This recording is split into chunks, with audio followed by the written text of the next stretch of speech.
Hi, Shu. Thank you so much for joining us and for sharing your story with us. Hi, Charlotte. Thanks so much for having me.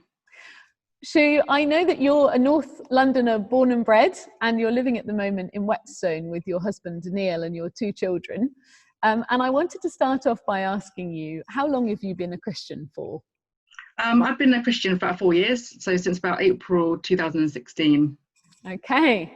So you became a Christian as an adult. Does that mean you were brought up as an atheist, or how were you brought up?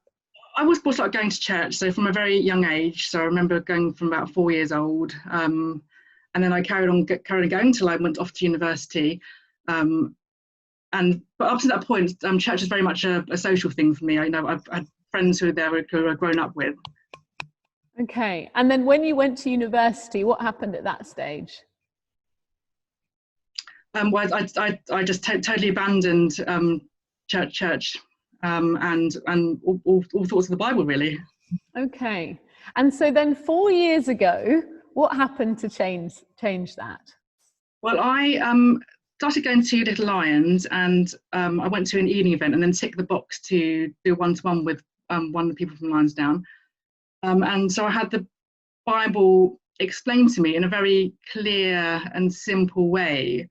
And up until that point, I thought I knew because I'd been going to church previously. I thought I knew about the Bible, but actually having it explained to me at the web was a real eye-opener, because the first time I actually understood it. Okay. And do you remember what it was that you understood? Is there anything that stands out as you look back on that time?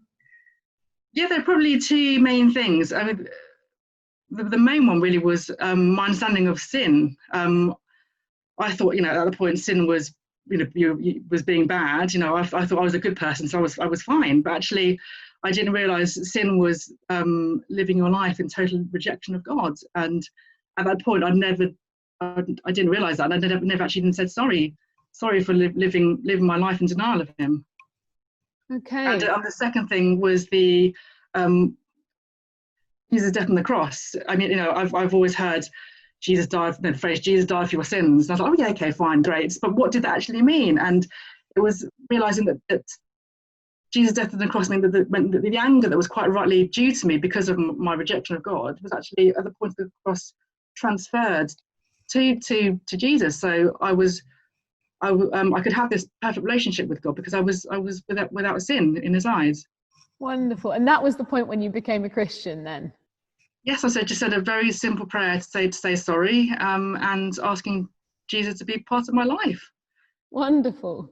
And what's it been like since then, in the last 4 years, being a Christian? How has it changed your life? I think the main thing for me is that I'm a kind of natural warrior, and I'm very anxious about everything.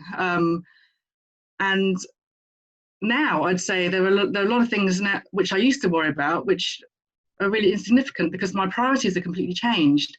I mean, also knowing that Jesus is ultimately the one in control of my life, not me, has changed my life dramatically, because now I can put my trust in Him totally, and not worry about these things that used to really bother me.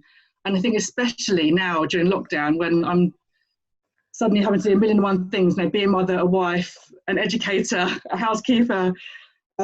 These things can be very overwhelming, but just knowing that I can put all my worries and know that He's in control has been hugely reassuring. Thanks so much, Shu, for sharing with us. And now I'm going to hand back over to Mark.